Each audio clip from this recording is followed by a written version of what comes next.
معزز ساتھیوں، آج کی ویڈیو میں ہم جانیں گے کہ محمد بن قاسم کیوں کر فاتح ہوا اور راجہ طاہر کو شکست کیوں نصیب ہوئی۔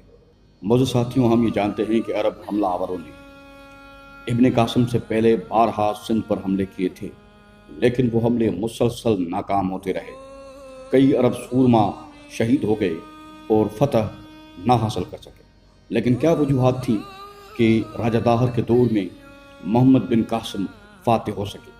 کیا اس میں محمد بن قاسم کا کوئی کمال تھا یا یہ سندھ کی اندر صورتحال کا شاخسانہ تھا؟ حجاج بن یوسف کا پہلا لشکر بقول تاریخ دان بلازری عبید اللہ بن نبہان کی کمان میں سندھ کے شہر دیول پر حملہ آور ہوا اور راجہ طاہر کے بیٹے جیسین سے مقابلہ کرتے ہوئے قتل ہوا۔ اس کے بعد حجاج نے یمن کے حکمران بدیل بن تحفہ کو سندھ پر حملے کا حکم دیا۔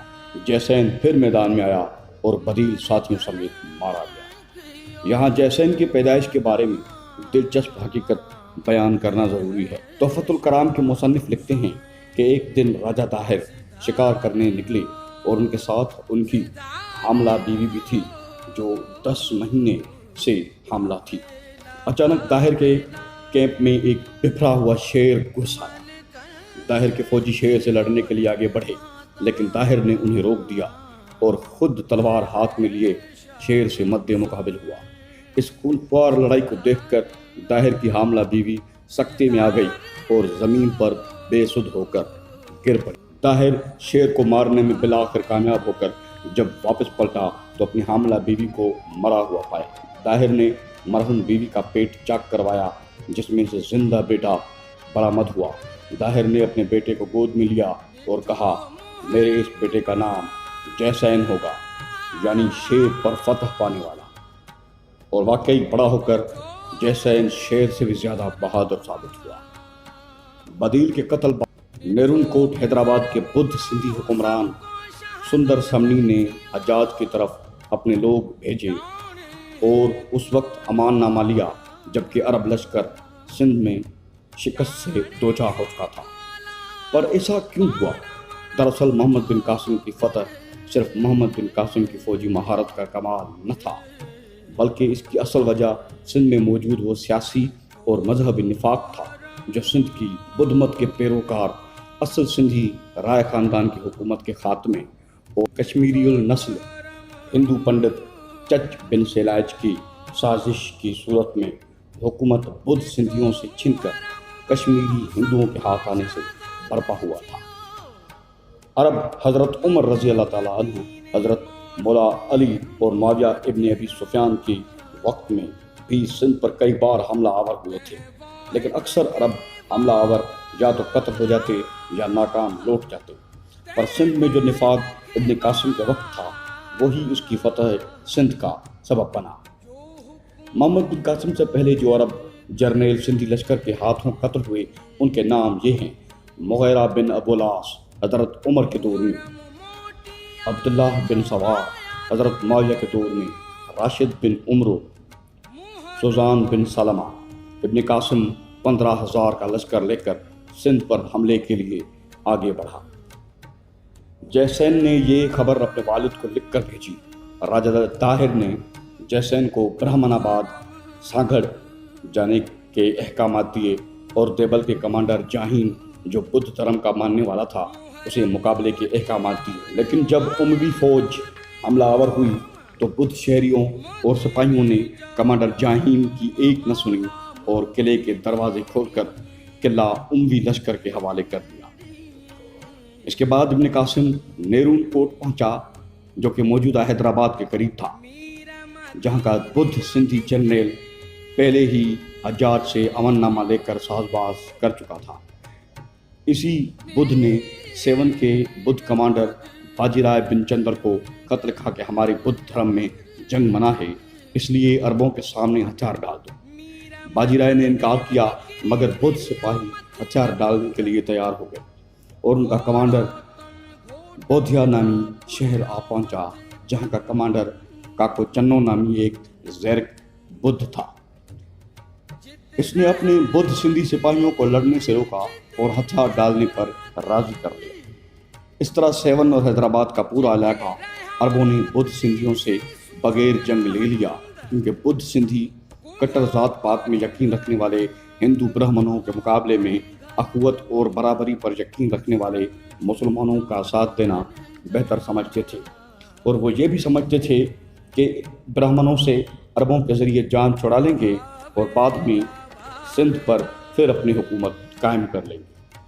جب عرب لشکر راوڑ اور چیور جو کہ موجودہ سجاول ضلع کی طرف بڑھا تو انہیں اس علاقے کے کمانڈر ماکو بن وسایو نے لکھ بھیجا کہ میں جنگ کا ڈھونگ رچاؤں گا، پھر ہتھیار ڈال دوں گا، اور ایسے ہی ہوا۔ یہ حالات دیکھ کر طاہر خود میدان میں آیا۔ اس نے اسلامی لشکر کی پیش قدمی روک لی۔ دوسری طرف چندی رام نامی ایک کمانڈر نے عرب لشکر پر حملہ کر کے سیون کو اپنے قبضے میں کر لیا۔ ابن قاسم نے سیون کا قلعہ دوبارہ فتح کرنے کے لیے مصعب بن عبد الرحمن کو 3000 کا لشکر دے کر روانہ کیا۔ چندی رام شکست کھا کر جب واپس قلعے میں داخل ہونے کے لیے پلٹا تو وہاں کے بدھ شہریوں نے اپنے ہی باغی کمانڈر پر قلعے کے دروازے بند کر دیے اور وہ عربوں کے ہاتھوں مارا گیا۔ راجہ طاہر نے ایک بار پھر جے سین کو یہ ٹاسک دیا کہ عرب لشکر کو سندھو دریا پار نہ کرنے دیا جائے۔ جے سین نے پورے دریا کی ان جگہوں پر فوج مقرر کر دی جہاں سے عرب فوج سندھو کراس کر سکتی تھی۔ عرب فوج 1000 کوشش کے باوجود جے سین کے ڈیفنسز توڑنے میں ناکام رہی۔ ان کا مال و خوراک ختم ہو چکا۔ وہ 50 دن تک ادھر ادھر دوڑتے رہے اور مجبوراً اپنے لشکر کے اونٹ اور گھوڑے کاٹ کر کھانے لگے۔ جب طاہر کو اس بات کا علم ہوا تو اس نے اب مدد کی آفر کی، جس کو ابن قاسم نے قبول کرنے سے انکار کر دیا۔ آخرکار یہاں بھی سندھیوں کا باہمی مذہبی نفاق عربوں کے کام آیا۔ ماکو بن وسایو بدھ، جس نے سجاول کے علاقے عربوں کے حوالے کیے تھے، اس نے عربوں کو جھمپیر کے علاقے میں دریا پار کرنے کی جگہ بھی دکھائی اور مقامی مہارت سے پل باندھنا بھی سکھایا۔ طاہر یہ جان کر سیخ پا ہو گیا۔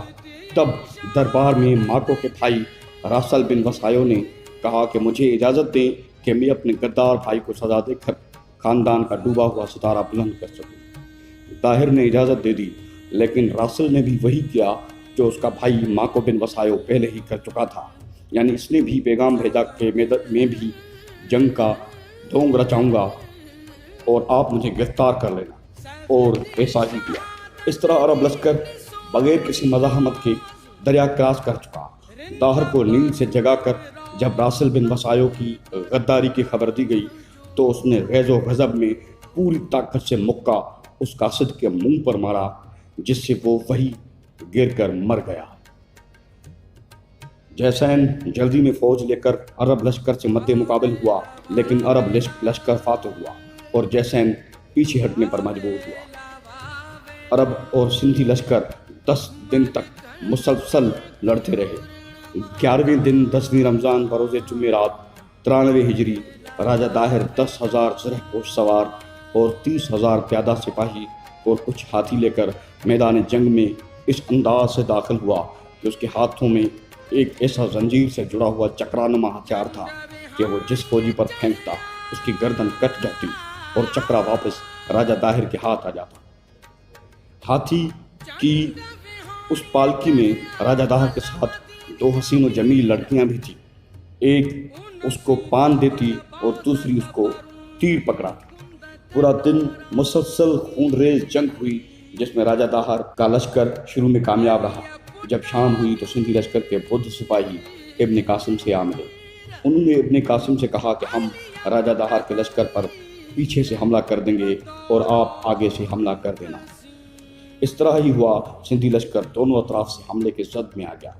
راجہ طاہر بے جگری سے لڑتا رہا کہ ایک تیر اس کے سینے میں پیوست ہو گیا۔ راجہ گر گیا، لیکن خود کو سنبھال کر ہاتھی سے چھلانگ لگا کر زمین پر آیا اور عربوں سے زخمی حالت میں لڑنے لگا۔